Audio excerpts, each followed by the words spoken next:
Hi, Rich. Hello, good afternoon, everyone. So here we are again. Um, One of my favorite topics to go over, the AVID. And the AVID is required on all residential 1 to 4.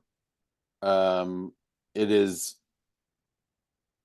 no matter whether the property is exempt from a TDS, you are still required as an agent to do a visual inspection of the property that is being sold. So uh, nothing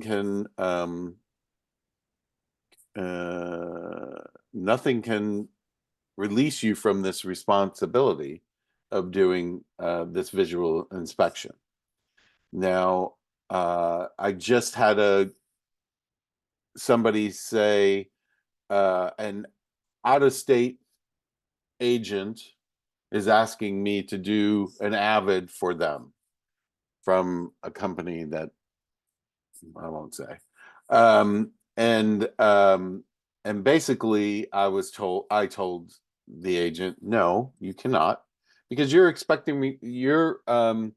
um, you're taking on the liability of doing that document.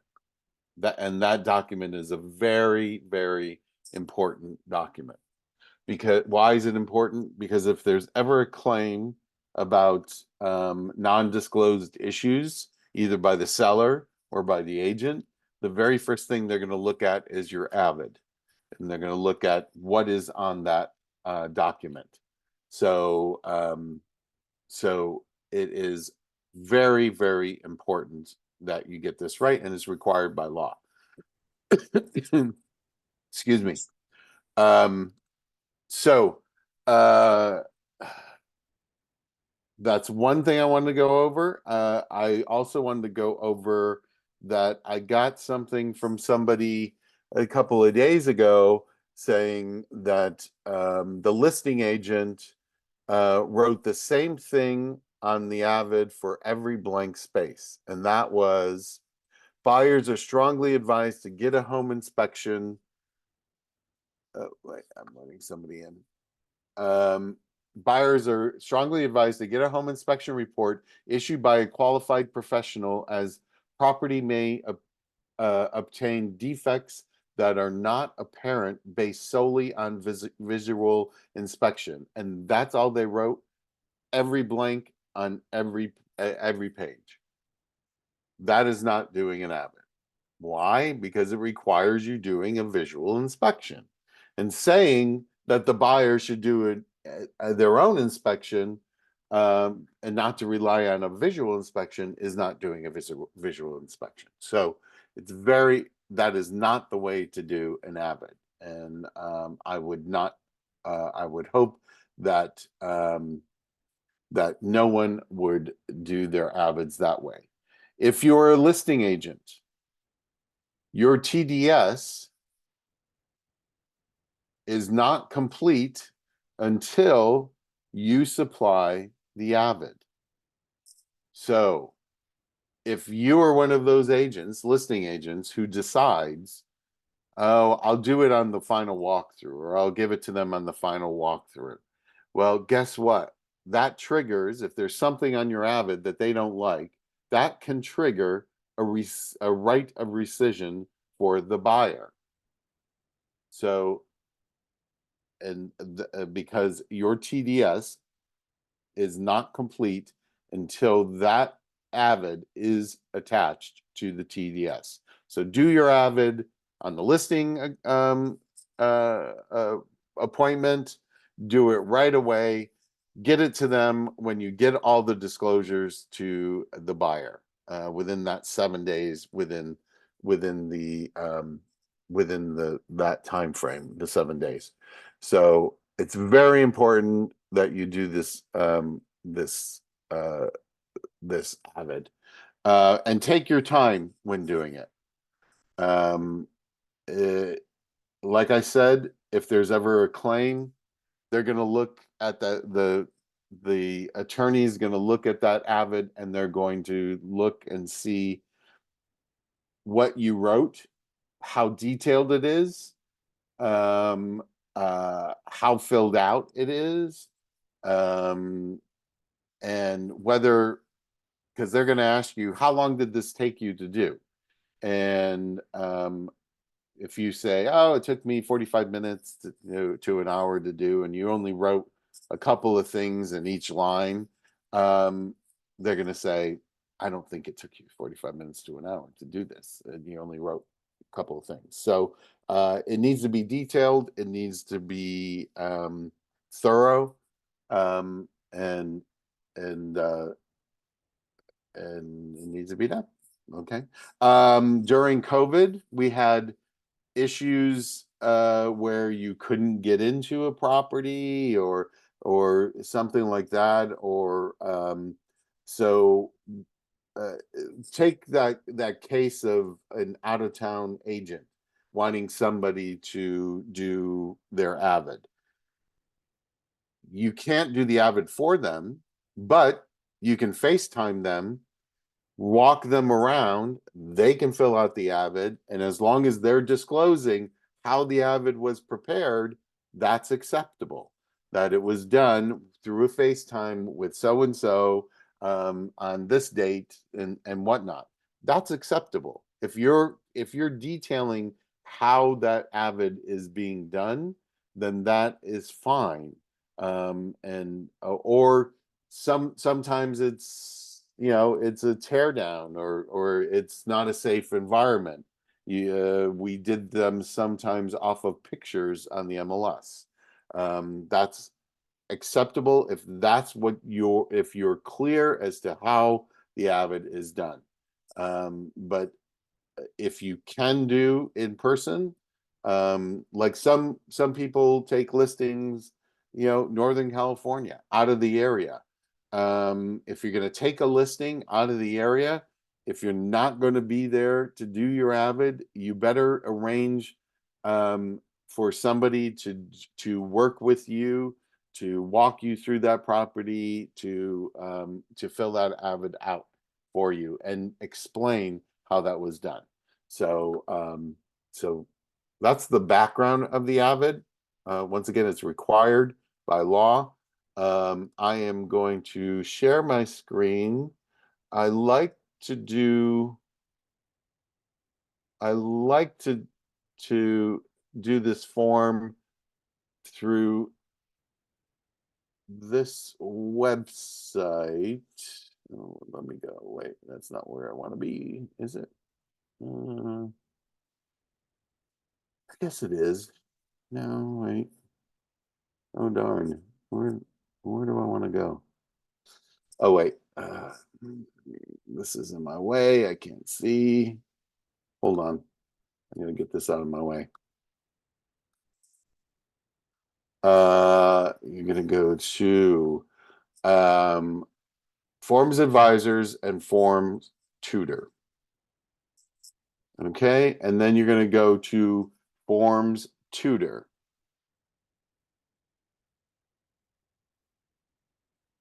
Okay, so everybody should be seeing the Forms Tutor homepage, and if you see below it, there's a whole bunch of forms that are listed here. The assignment of agreement, the additional agent acknowledgement, um, they're all listed here. And this is a great way, if you're not sure about a form, to look to see if it's here. The backup offer addendum, look for it here. Not all forms are here, but a lot of forms that we use on a regular basis are here, and the AVID is here. And everybody should be seeing the first page of the AVID. So, and you'll see these blue dots here. So the blue dots, you click on the blue dots and it tells you a little bit about the form. And it says, for the last 20 years, one of a real estate agent's most significant responsibilities has been the statutory duty, that means required by law, to conduct a reasonably competent and diligent visual inspection of the on-site accessible areas of residential property containing 1 to 4 units, and then disclose the results of the inspection to the purchaser of the property.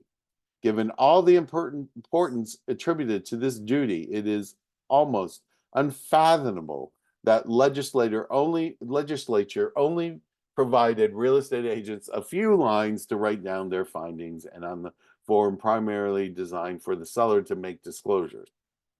Today, there are still some agents who do not conduct an inspection, do so in only a cursory fashion, or try to delegate the inspection obligation to a third party, such as a professional home inspector.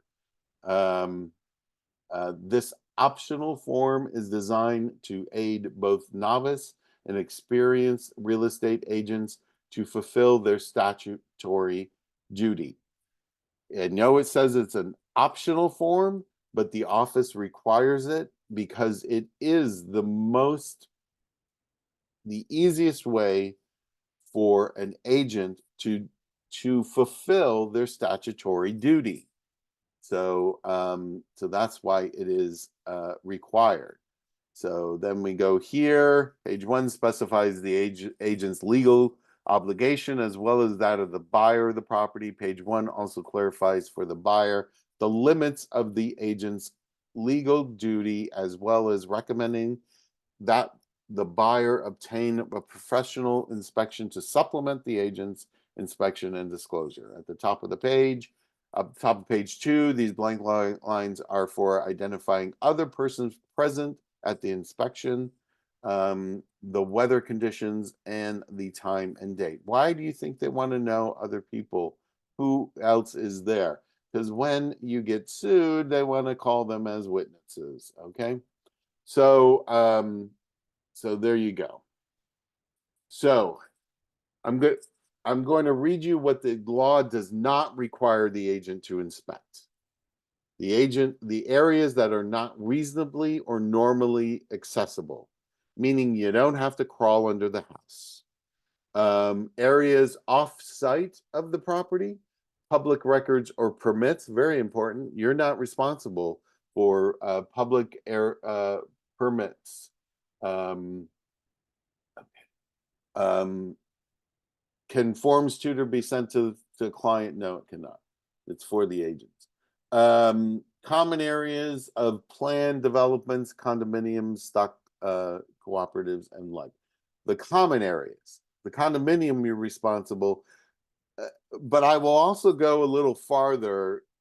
Also included in common areas are like sidewalks. Like if you're representing a condo where the sidewalk is not level and it's a trip hazard, I would notate that, by the way. If the steps are crumbly, I would notate that.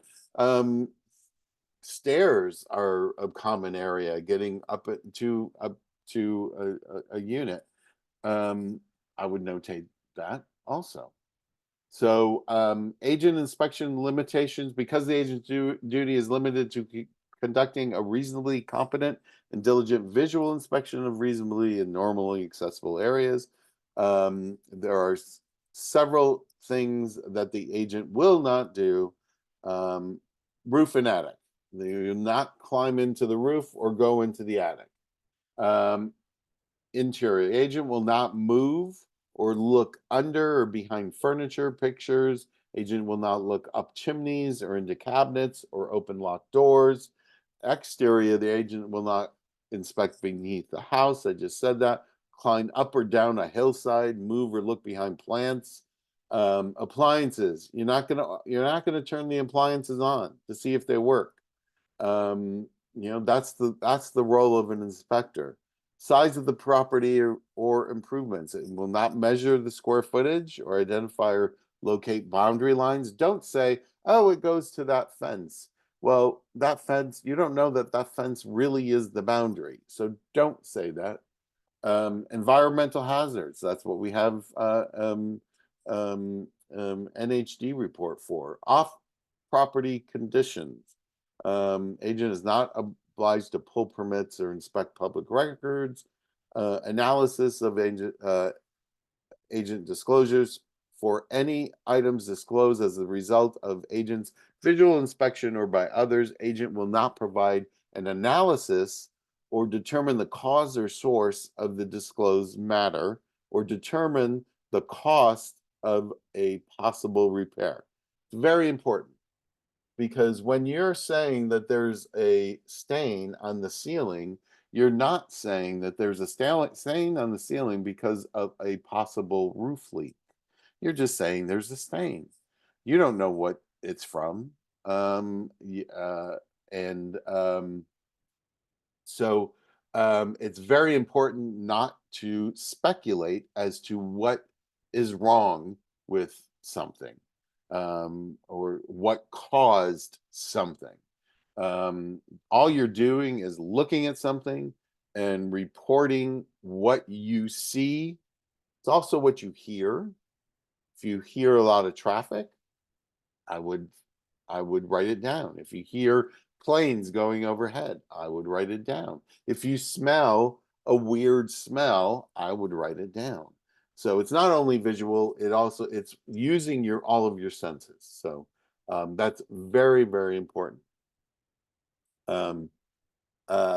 So that is the first. Any questions on the responsibility of the agent as far as um, uh,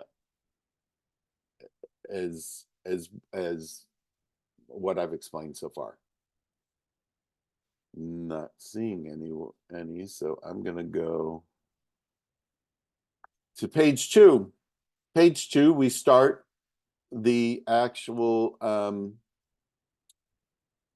the actual visual inspection. Oh, I see a chat. Let's see. No. The question was, do we use what the inspector said? No, you're not using what the inspector said because it's what you were seeing. Now, if the inspector pointed out something, I probably wouldn't I wouldn't elaborate that. Let the inspector take the responsibility for that. But you're not there to copy what the inspector said. Because inspectors um, um, miss things also. So so let's see. Let's go on. Pages 2 and 3 then 2 and 3 list items typically found in residential properties for each room that is found in a particular property, as well as properties outside yard.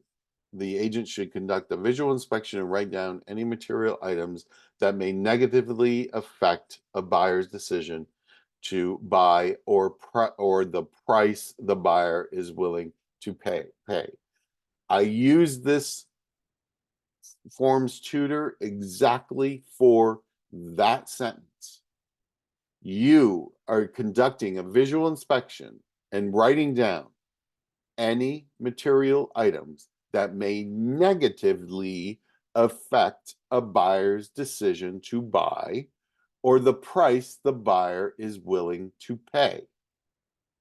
You want them not to buy it because of what you wrote. Because if you don't disclose things that you see and you should have known about it or you should have seen it, then that's a lawsuit. So don't be afraid. I know a lot of agents are afraid to listing agents especially are afraid to write down what they see in a seller's house because the seller thinks that their house is perfect and it's not perfect, and we have to point out everything we visually see that is a defect, and they're going to get mad at me. Well, let them get mad at you because Mr. Seller, Mr. or Mrs. Seller, this is my obligation, number one, required by law, number two. Number three, it is disclosing to the buyer everything that I see, that everything anybody should be able to see with their eyes. And if they still want to go and purchase this property, knowing all this, then they can't come back to you and say, you didn't tell me about it. So that's really, really important. So what I don't want to see in AVIDs, number one, nothing noted, because that's never right. You can always find something wrong with, I mean, I'm looking at a wall next to me and there's holes in the, well, they tried to put something in the wall, didn't hit the right spot and moved it. It never got spackled up. And there's blemishes on the walls. You know, I can always find something and I always look for it. So always find something. Look for those defects. It's not marble countertops or granite countertops. It's the chip in the granite countertop. It's the scratch on the floor, not hardwood floors. You're not selling the property. You're trying not to sell the property. You're trying to notate everything that you see that is wrong with it. So that's really, really important. So it goes room by room, area by area, bedrooms, bathrooms. You know, you can always find caulking that's missing on a bath, or grout that's missing, or discolored grout. Now, what you're not going to say is mold on the grout. You're going to say discolored grout. You don't know what it is. In any other room. So that is what these pages are for. If there's additional rooms that you don't have any room for, it will add an addendum. By the way, if you write so much in that little area that they give you, then it will automatically generate a text overflow addendum. So you will and it will notate what that's for. So you don't have to worry about that. You just type away and it automatically will do it. Garage parking, notate that. Exterior of the building. How do you suggest that we communicate with an agent who presents us with an incorrect AVID? In that case that I read you about earlier, I sent that to our attorney and he said, this is ridiculous. This is a joke. That's not an AVID. That's not the way to fill out an AVID. And send it back to them and ask them to correctly fill out the AVID and do the visual inspection as required by the statutory, by statutory. And so you do that.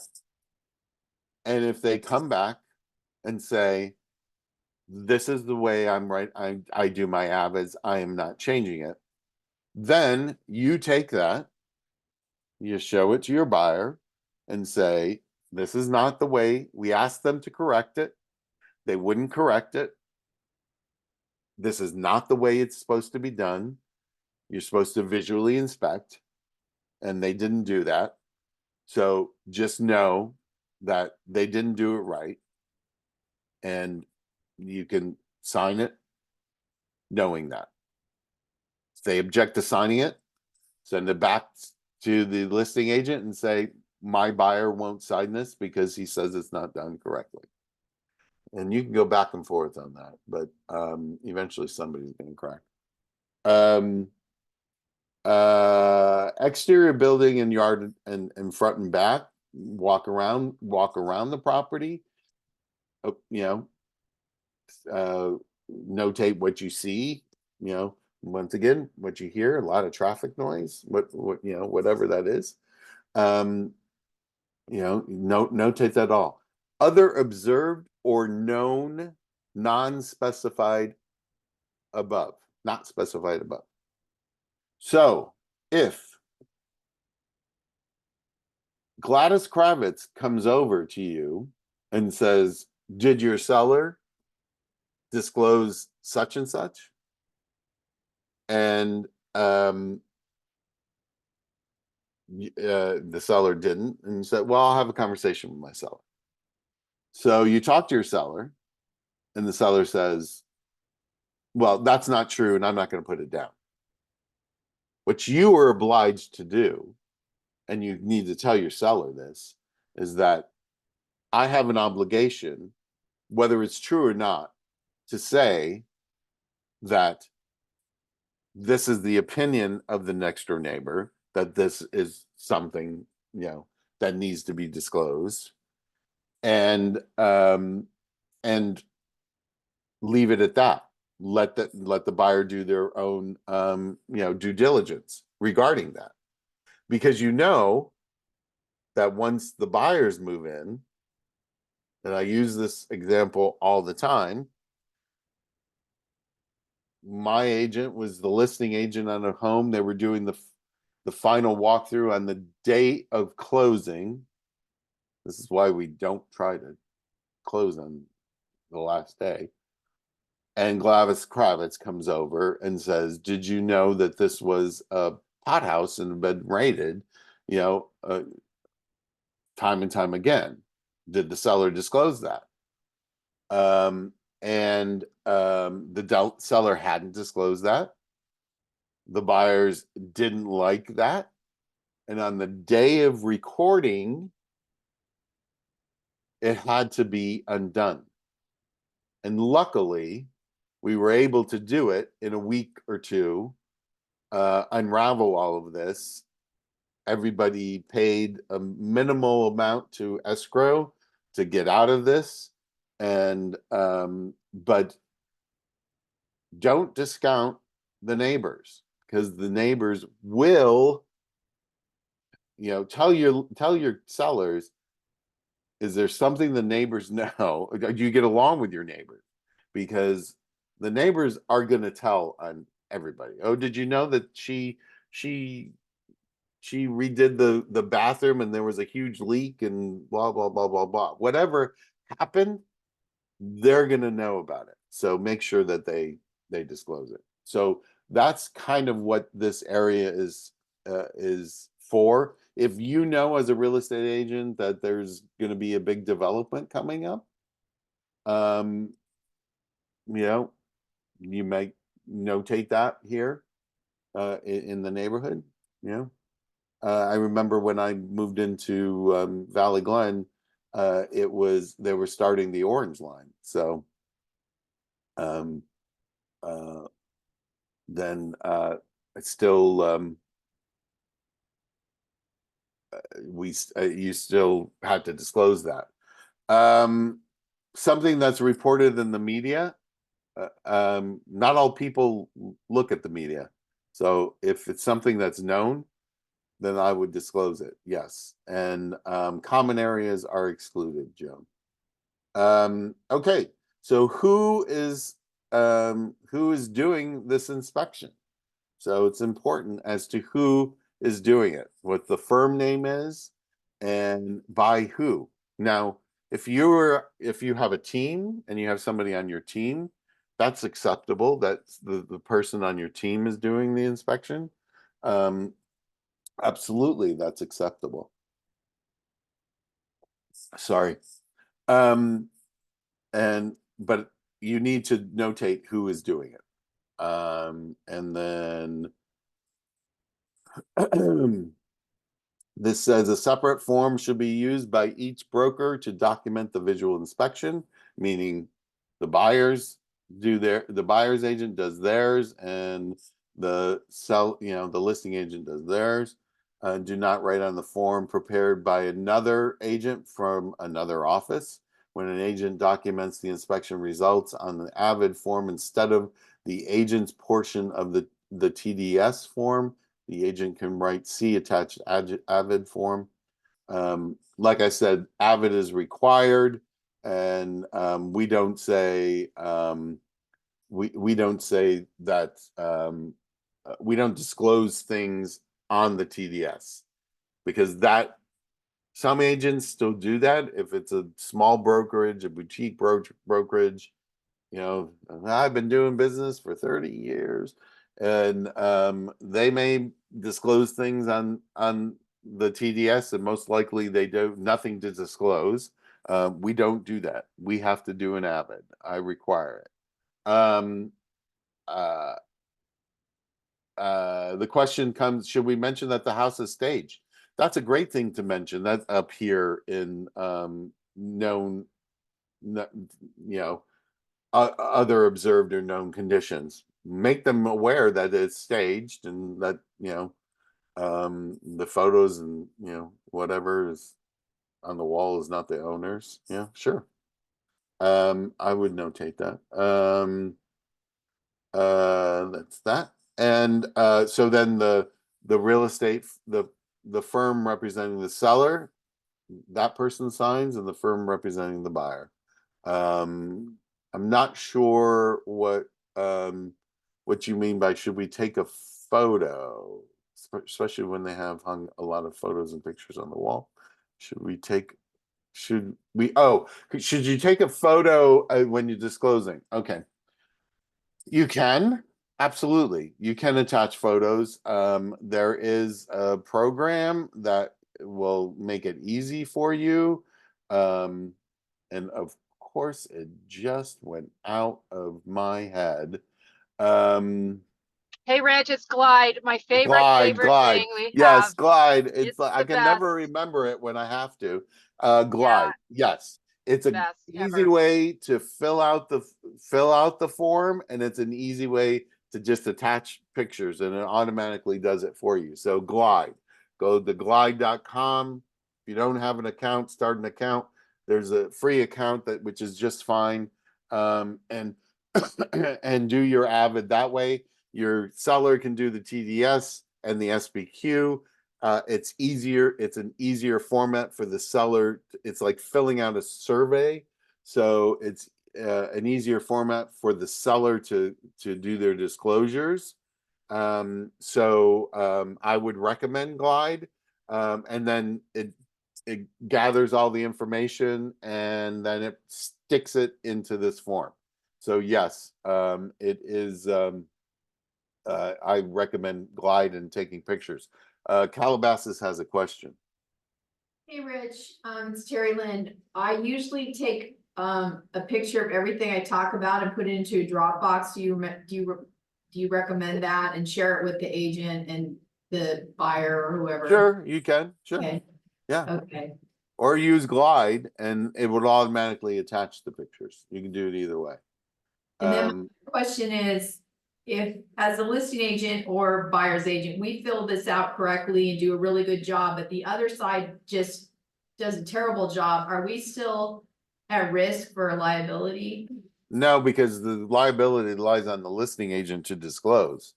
Okay. I mean, the buyer may have a problem with his agent, not, he's going to look at these two reports and say, well, why didn't you see this? Why didn't you see this?